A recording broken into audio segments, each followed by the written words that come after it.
Bonjour chers amis, je suis très heureux de vous retrouver en ce dimanche, en direct de la campagne aixoise, dans la Provence qui m'est chère, vous le savez, et où je me rends aussi souvent que possible. Je vous remercie d'ailleurs, vous avez été très nombreux à partager et à diffuser la tribune que j'ai postée hier. La tribune, vous savez, où je faisais référence au vrai clivage qui fracture aujourd'hui notre pays, partant du principe que le vrai clivage, ce n'est pas celui qui oppose la gauche et la droite. C'est un clivage en réalité complètement artificiel et que vous avez un très grand nombre de clivages qui sont hautement plus difficiles, plus compliqués à appréhender. Et j'en ai fait une petite revue et vous avez été nombreux à le diffuser et à le partager et je vous en remercie. Alors, aujourd'hui, je voudrais partager avec vous un sujet qui est extrêmement difficile à appréhender, c'est le sujet de la crise des migrants. C'est un sujet évidemment difficile puisque la crise des migrants, ce n'est pas qu'un phénomène statistique, c'est évidemment un phénomène humain et dès que l'on est sur des sujets humains, il faut marcher sur des œufs. Sachant que d'un côté, nous avons l'enjeu humain et d'humanité qui est absolument essentiel, mais d'un autre côté, nous avons un enjeu qui est un enjeu d'immigration, qui est un enjeu de sécurité, et nous savons à quel point ces enjeux-là sont essentiels aujourd'hui dans la période trouble que nous traversons. Et c'est la raison pour laquelle la jungle de Calais, comme on l'appelle, avec un manque de pudeur déconcertant d'ailleurs, la jungle de Calais, 12 000 personnes, va être démantelée à la demande du gouvernement. Et les 12 000 personnes qui sont présentes à Calais vont être réparties sur tout le territoire de France, et en particulier dans les communes rurales, par groupe de environ 30 à 50. C'est la solution que nous propose aujourd'hui le gouvernement pour sortir de cette crise. Et de mon point de vue, c'est une solution extrêmement dangereuse, extrêmement court-termiste, parce qu'en réalité, elle ne règle absolument aucun problème. J'en profite pour vous saluer, cher Michel. Bonjour Michel. Michel Turin, Fabien Chémol, Henri Palerme. Très, très heureux de vous compter dans ce live dominical. Donc, prendre 12 000 personnes qui vivent aujourd'hui dans le camp de Calais, personnes qui n'avaient pas demandé à venir en France. Je rappelle que si ces personnes se trouvent à Calais aujourd'hui, c'est qu'elles sont en transit pour le Royaume-Uni. Les exilés, si je peux employer ce terme-là, dans des zones rurales françaises, ce qui n'était pas leur objectif premier, tout ça est extrêmement pernicieux, extrêmement dangereux, extrêmement court-termiste, parce que d'abord, ça ne règle pas le problème de ce que sera Calais demain. Ça règle le problème de ce que nous avons aujourd'hui, c'est-à-dire les 12 000 migrants. Mais surtout, aujourd'hui, si vous prenez 50 personnes, 50 migrants, et que vous les installez dans des communes rurales disséminées un petit peu partout sur leur territoire, eh bien ça ne fonctionnera pas. Parce que vous avez trop de différences culturelles, linguistiques. Ce sont des personnes qui, pour la plupart d'entre elles, ne parlent pas français. Ce sont des personnes qui ne partagent pas qui n'ont pas les mêmes codes que les habitants dans les endroits, dans lesquels ces personnes-là viennent s'installer. Donc ça ne peut pas fonctionner. Et ça ne peut que créer des situations extrêmement dangereuses en termes de sécurité publique, en termes d'ordre public, à relative court terme. Tout ça est une solution très court-termiste, sans vision stratégique. Et encore une fois, c'est cacher cette misère que je ne saurais voir jusqu'au moment où on se rendra compte que le mal produit beaucoup plus d'effets que ce qu'il était censé apporter comme bienfait. Alors, une fois qu'on a dit ça, on n'a hélas pas résolu le problème. Là, je suis dans une posture où je conteste la décision qui a été prise par le gouvernement, qui est une mauvaise décision, mais je ne propose aucune solution. Et nous avons d'autant plus besoin de solutions qu'il faut que nous ayons conscience que le phénomène de migration aujourd'hui est, hélas, à son année quasiment zéro.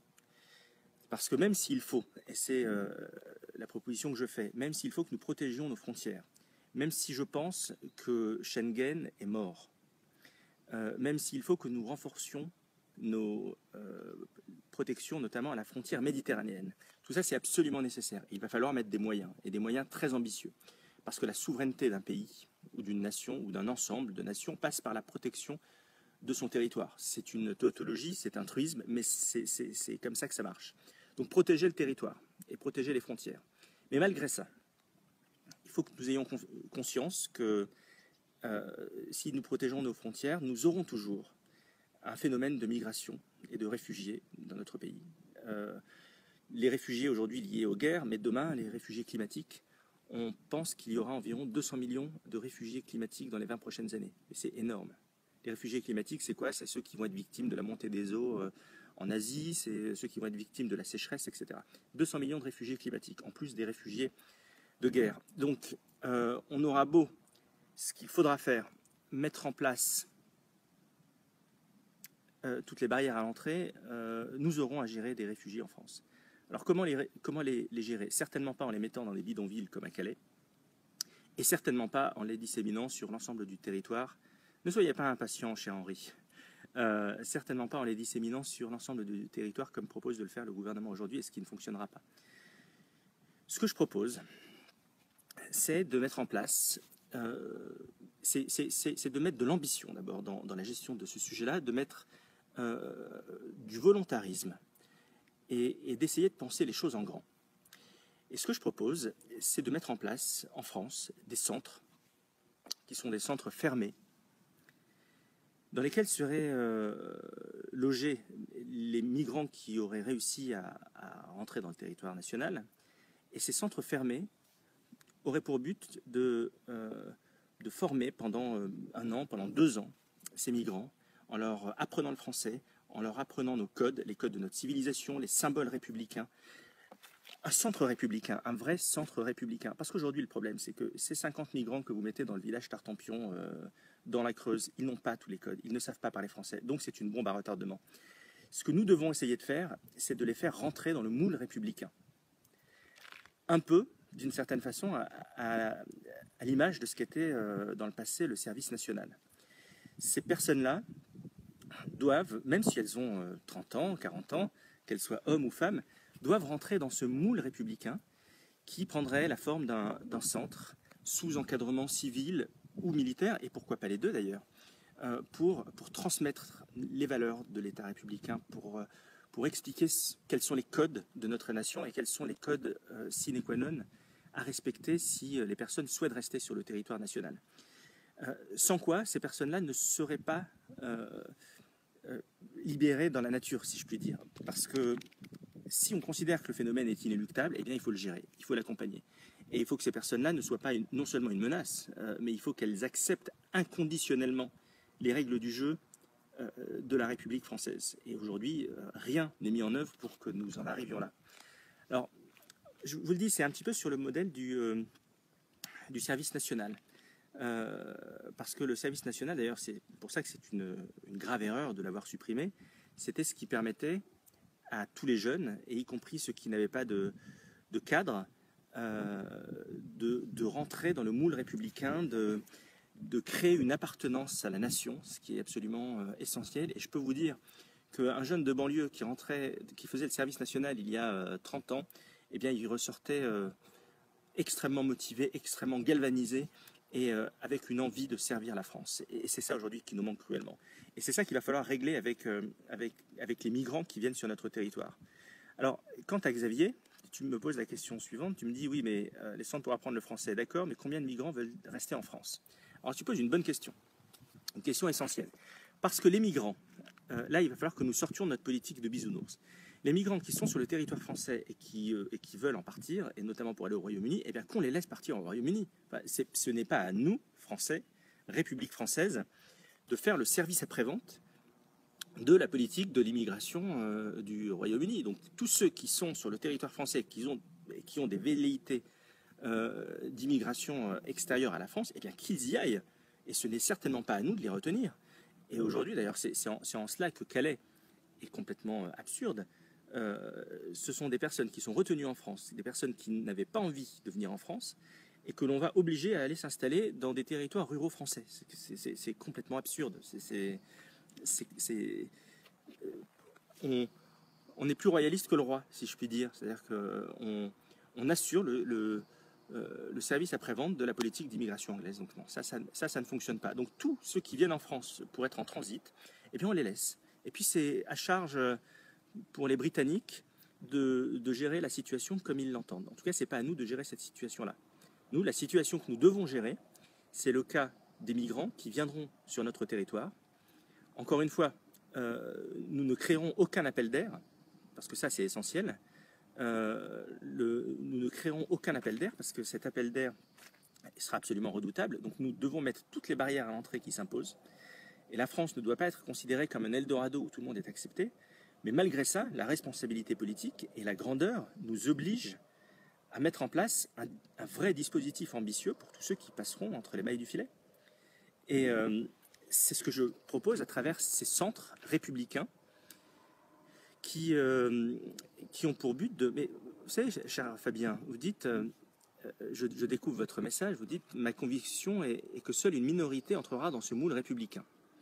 Je pense qu'il faut d'abord acculturer les individus présents sur notre sol qui refusent notre culture. Vous avez raison. Vous avez raison sur les 2 points. D'abord, la logique d'acculturation, je la partage complètement. Aujourd'hui, d'ailleurs, ça fait partie de l'un des clivages essentiels, l'une des fractures essentielles aujourd'hui que nous avons en France, c'est intégration ou assimilation. Je suis essentiellement, évidemment d'accord avec la logique d'assimilation. C'est ce qui a fait la France depuis plusieurs centaines d'années, et c'est ce qui fonctionne. Et c'est ce qui fait qu'aujourd'hui, la France est un pays, quelle que soit votre origine, quelle que soit votre religion, un pays dans lequel tout le monde peut coexister, sauf, hélas, depuis quelques mois, et ça risque d'être de pire en pire. Donc l'assimilation, c'est un principe absolument non négociable. Et je trouve que ceux qui veulent faire de la France une nation cosmopolite, multiculturaliste, sur le modèle américain, se trompent, parce que ce n'est pas l'ADN de notre pays. La France, c'est toujours, mais depuis toujours, même à l'époque des Francs, c'est toujours construite par assimilation. Et un exemple que je donne souvent, le modèle assimilationniste fonctionne tellement bien que notre pays prend le nom de l'un de nos envahisseurs, c'est-à-dire les Francs. Donc la France, ce sont des Gaulois, ce sont des Romains, ce sont des Francs, ce sont des Italiens, ce sont des Arabes. C'est un mélange de tout ça, et c'est ce qui fait la singularité de notre pays. Ça, Fabien, c'est pour la deuxième partie de votre question. En revanche, ce que vous dites, ma conviction est que seule une minorité entrera dans le moule républicain. Eh bien, ça, ce n'est pas une option, ce n'est pas un choix. On ne va pas leur demander de bien vouloir rentrer, s'ils le désirent, dans le moule républicain. La vocation de ces centres, c'est de les faire rentrer dans le moule républicain. Et nous savons que ça peut marcher. Nous avons l'expérience du service national en France, qui montre que les individus les plus retors, les plus défiants, peuvent rentrer dans ce moule républicain pour peu que l'on s'en donne les moyens et que l'on utilise tout ce qui est à notre disposition pour le faire. D'où l'intérêt de ces centres. Parce qu'une fois que ces personnes-là sont à l'extérieur de ces centres, eh bien, si vous les mettez encore une fois si vous les disséminez un petit peu partout sur le territoire, là, ça ne fonctionnera plus. Là, vous n'aurez absolument plus la mainmise sur eux. Toute possibilité d'assimilation sera absolument impossible, parce que les 50 personnes que vous mettrez dans le village de ce que vous voulez sont des personnes qui resteront entre elles. Il n'y aura aucune assimilation, et la défiance va augmenter, évidemment. La défiance envers la République française va augmenter à vue d'œil. Donc, alors oui, effectivement, c'est un cercle vicieux, cher Claude, ce que vous dites. Les Anglais ne veulent pas de migrants, et la France accepte un mur à Calais financé par la Grande-Bretagne, c'est un comble. Ben, il va falloir commencer à se poser les bonnes questions. Et encore une fois, une vraie politique migratoire, avec des vraies frontières, parce qu'on ne peut pas faire autrement et on ne peut pas créer de conditions d'appel d'air. Un rapport de force avec nos voisins qui ne veulent pas accepter certains migrants, mais nous ne devons pas accepter ce chantage-là. Encore une fois, je ne suis pas en train de dire qu'il faut prendre des migrants qui veulent venir en France et les envoyer en Grande-Bretagne. Non, on est en train de parler des migrants qui veulent se rendre en Grande-Bretagne. Ce n'est pas à nous, Français, de les garder. Et une fois qu'on a fait ça, il y aura malgré tout des situations à gérer. Et moi, je veux en parler. Parce que le propre des politiques aujourd'hui, c'est que ils veulent tourner autour du pot, ils ne veulent pas parler des problèmes qui fâchent, et ils donnent des solutions à court terme, comme là, le gouvernement vient de le faire, mais ne se projette absolument pas à long terme. Moi, je veux mettre sur la table, dès maintenant, ce que devra être la politique migratoire de la France, avec ces migrants qui, malgré tout, passeront entre les mailles du filet, si je puis dire. Et ces centres républicains, pour moi, c'est la seule solution. Parce qu'une fois qu'ils sont sur le territoire, et étant entendu qu'on aura énormément de mal, ne nous voilons pas la face, à les renvoyer en Syrie aujourd'hui ou demain dans d'autres contrées encore plus éloignées du fait de la crise climatique, nous ne pourrons pas les renvoyer. Donc nous devons les faire épouser le moule républicain de façon non négociable. Et c'est en cela que nous avons besoin d'ordre et nous avons besoin d'audace. L'ordre, parce qu'il faut des règles et être en mesure de les faire appliquer de façon non négociable. Mais l'audace, ça veut dire être capable de sortir du cadre. Et moi, ce que j'observe aujourd'hui dans la classe politique, par exemple sur le problème des migrants, c'est que vous avez ceux qui arrivent avec un air martial en disant nous allons tout interrompre, grâce à nous, il n'y aura absolument plus rien. Et ça, c'est de la foutaise. C'est un mensonge. Le phénomène de migration est inéluctable. Et nous devons le gérer. Donc, vouloir arriver autoritaire en disant avec nous, il n'y aura pas de... les frontières seront bloquées et il n'y aura plus de migration, c'est un mensonge. Et vous avez d'un autre côté les bisounours. Les bisounours de la politique, bien pensants, qui considèrent que l'immigration est une statistique et que si on met 50 ou 30 personnes à gauche, à droite, partout sur le territoire français, les choses finiront par ne plus se voir. Et ces deux attitudes sont deux attitudes qui sont toutes les deux absolument irresponsables. Moi, ce que je propose, c'est de la fermeté, de l'autorité, de rétablir l'ordre républicain, mais en même temps de la lucidité et de l'humanité pour gérer la situation avec les armes que nous donne la République française, ou que se donne à elle-même la République française. Alors, cher Henri, et s'il n'accepte pas, que faire? Mais Henri, quand vous quittez un territoire pour rejoindre un autre territoire, bah, vous acceptez, mais c'est valable de tout temps, même à la préhistoire, quand vous quittiez une tribu pour rejoindre une autre tribu, bah, vous acceptez les règles du jeu de la tribu dans laquelle vous arriviez. C'est valable depuis 30 000 ans. Donc je ne vois pas pourquoi ça ne serait pas valable aujourd'hui. Si vous souhaitez vous joindre à un nouveau contrat social qui porte un nom, République française, eh bien ce sont des droits et ce sont des devoirs. Et moi, ce que j'observe aujourd'hui d'ailleurs, c'est qu'une personne qui arrive sur le territoire français, un migrant, eh bien, très rapidement, il est mis entre les mains de personnes, de conseillers qui lui expliquent quels sont ses droits. Ça, c'est la première chose qui arrive. En lui disant, ben voilà, maintenant que tu es migrant, il faut que tu saches, tu as le droit à ça, tu as le droit à ça, tu as le droit à ça. Mais personne, aujourd'hui, personne ne prend ces gens et leur explique quels sont leurs devoirs. Ça n'existe pas. Et pourtant, une république, c'est ça. C'est un contrat social. Ce sont des droits et des devoirs. Et moi, ce que je propose, à travers ces centres républicains, eh bien, c'est de faire passer la notion de devoir avant la notion de droit. C'est-à-dire, vous êtes sur le territoire de la République française, eh bien, en l'espace de 1 an ou en l'espace de 2 ans, vous allez parler français. Vous allez adopter nos codes, vous allez adopter nos principes républicains, nos règles, et il en est ainsi et pas autrement. Voilà, ce n'est pas une option. Là, vous avez été, cher Henri, fragilisé, influencé par plusieurs décennies de politique bisounours. Eh bien ça, c'est fini. La période aujourd'hui nous oblige à faire preuve de fermeté, d'ordre, d'humanité, de grandeur en même temps, mais tout ça à la fois. C'est encore une fois la politique du renoncement, la politique de l'abandon, la politique de l'autruche, c'est terminé. Parce que sans quoi, notre modèle, notre nation n'existera plus dans les décennies qui viennent. Moi, je rêve de faire de la France une terre telle qu'elle a déjà été dans le passé, où ceux qui viennent, ceux qui se rendent sur cette terre, et en particulier les migrants d'aujourd'hui et de demain, épousent notre modèle républicain et apportent quelque chose à notre aventure collective. Et il ne peut en être qu'ainsi, à vrai dire. Si vous posez la question, c'était une formule de Kennedy qui est absolument remarquable. ne vous demandez pas ce que votre pays peut faire pour vous. Demandez-vous ce que vous pouvez faire pour votre pays.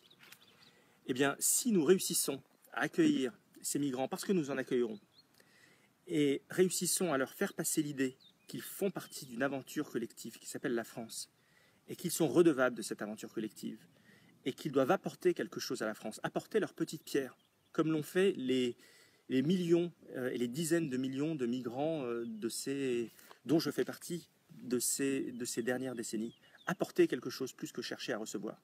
Et là, si nous en arrivons là, eh bien, je peux vous dire que l'équation sera largement gagnante et la France en tirera un grand bénéfice, un bénéfice humain, un bénéfice économique, un bénéfice démographique, un bénéfice culturel et in fine, un bénéfice de grandeur. Voilà ce que je voulais partager avec vous. Alors je sais que c'est un sujet qui est compliqué et c'est pour ça que les dirigeants politiques bottent en touche. J'ose une proposition qui a sans doute des inconvénients. Je suis prêt à entendre tous vos contre-arguments, mais le pire dans un schéma tel que celui-ci, c'est l'immobilisme, le renoncement, la lâcheté. Et hélas, ce qui a été fait, et la décision qui est prise par le gouvernement de démanteler Calais et de répartir ces migrants partout sur le territoire, c'est un renoncement parce qu'il ne règle absolument pas le problème. Et il crée des milliers, des centaines de poudrières un petit peu partout en France, avec des personnes qui ne rentreront pas dans le moule républicain. Et ça, ce n'est pas acceptable. Voilà, chers amis, je suis très heureux d'avoir pu échanger avec vous en direct de ce live, c'est un pléonasme, en direct de Provence, dans cette campagne aixoise. Demain, je serai de retour à Paris. Merci à vous tous. Vous pouvez diffuser, partager cette vidéo. N'hésitez pas à le faire, c'est important, c'est essentiel. Ne sous-estimez pas l'importance que ça a. Et vous pouvez encore, sur le site Objectif France ou sur mon Facebook, prendre connaissance de la tribune que j'ai postée hier sur les vrais clivages, les vraies fractures qui hantent aujourd'hui notre pays et qui doivent absolument faire l'objet d'un débat public aujourd'hui, sans quoi notre pays en risquerait d'être durablement affaibli. Merci à tous et bon dimanche.